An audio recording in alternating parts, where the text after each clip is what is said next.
सरकार अब ऐसे लुभावने विज्ञापनों पर नकेल लगाने की कोशिश कर रही है जिसमें आम लोगों के बीच भ्रम बनता है। उपभोक्ता मामलों के मंत्रालय ने एक नई गाइडलाइन जारी की है। ये स्वास्थ्य और तंदुरुस्ती के सोशल मीडिया इन्फ्लुएंसर्स के लिए है। गाइडलाइन के मुताबिक जो भी इन्फ्लुएंसर या सेलिब्रिटी लोगों को सलाह देते हैं, उन्हें बताना होगा कि वो किस हैसियत से ये सलाह दे रहे हैं। वो स्वास्थ्य विशेषज्ञ हैं या मेडिकल प्रैक्टिशनर, या फिर उन्हें डिस्क्लेमर देना होगा कि वो बस विज्ञापन कर रहे हैं।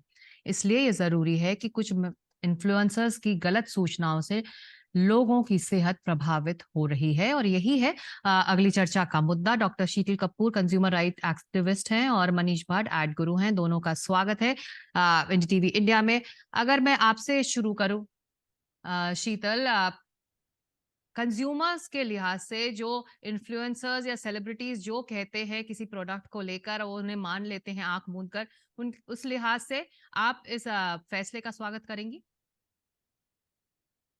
जी हाँ, ये बहुत ही ज़रूरी था क्योंकि हम देखते हैं कि जो इन्फ्लुएंसर्स हैं या जो सितारे होते हैं, सेलिब्रिटीज़, उनका एक जो है बहुत ही इन्फ्लुएंस होता है वो एक आम उपभोक्ता पर। और ये पाया जाता है कि ज जो दिखता है वह बिकता है।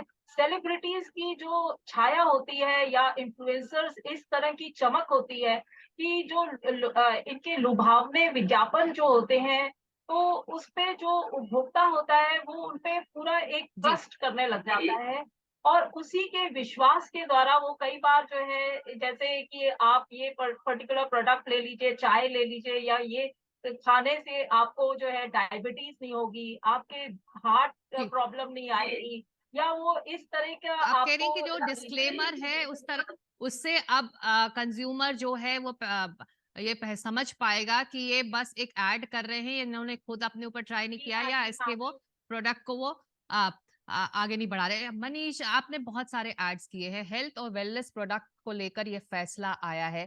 जब इस तरह के प्रोडक्ट के लिए किसी बड़े चेहरे को या इन्फ्लुएंसर को चूज किया जाता है, क्या उसकी वायबिलिटी देखी जाती है कि क्या ये जो ये बात अपने कंज्यूमर को या कंपनी के प्रोडक्ट्स को लेकर कह रहा है, उसके लिए वो वैलिड है या वो चेहरा वैलिड है, वो जानता है इस पूरे मामले को? देखो, नैतिकता सबसे सर्वोपरि है। आई थिंक जो सेलिब्रिटी है, जो प्रोडक्ट को एंडोर्स करता है या जो एडवर्टाइजर है, उनकी नैतिकता सबसे अहम है।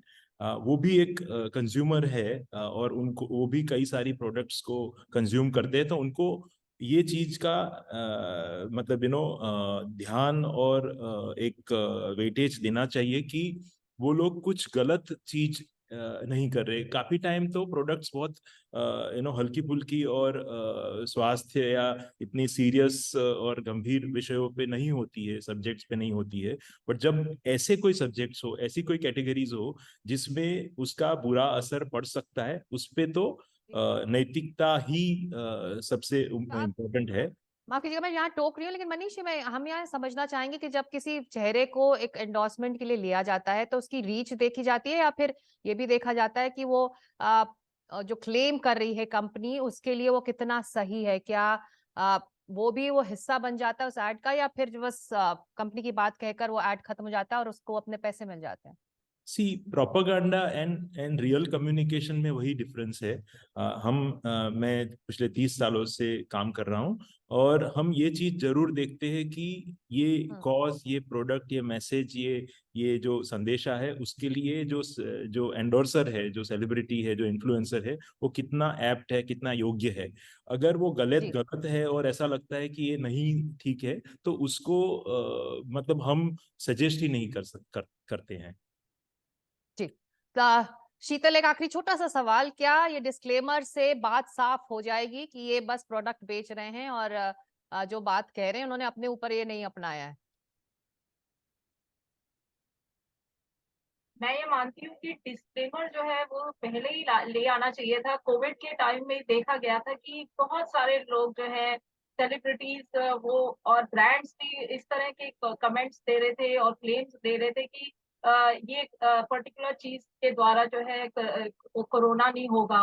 तो अब जो जी। डिपार्टमेंट ऑफ कंज्यूमर अफेयर्स ने ये स्टेप लिया है, ये बहुत ही जरूरी था चाहे 3 साल बाद लिया गया है, कोरोना के जाने के बाद जो है हम पा रहे हैं कि और बहुत सारे जो है जो लोग जो है जी। इनके ऊपर ट्रस्ट एक तो ट्रस्ट इश्यू रहता है और उनकी जो छाया होती है उसके उसकी चमक में इतने इन्फ्लुएंस हो जाते हैं कि वो वही चीज़ें खाना शुरू कर देते हैं, वही पदार्थों को कंज़्यूम करने लगते हैं आप कह बिना रही हैं मेडिकल डॉक्टर के जो है डॉक्टर का प्रिस्क्रिप्शन या डॉक्टर के पास जाना बहुत ज़रूरी है।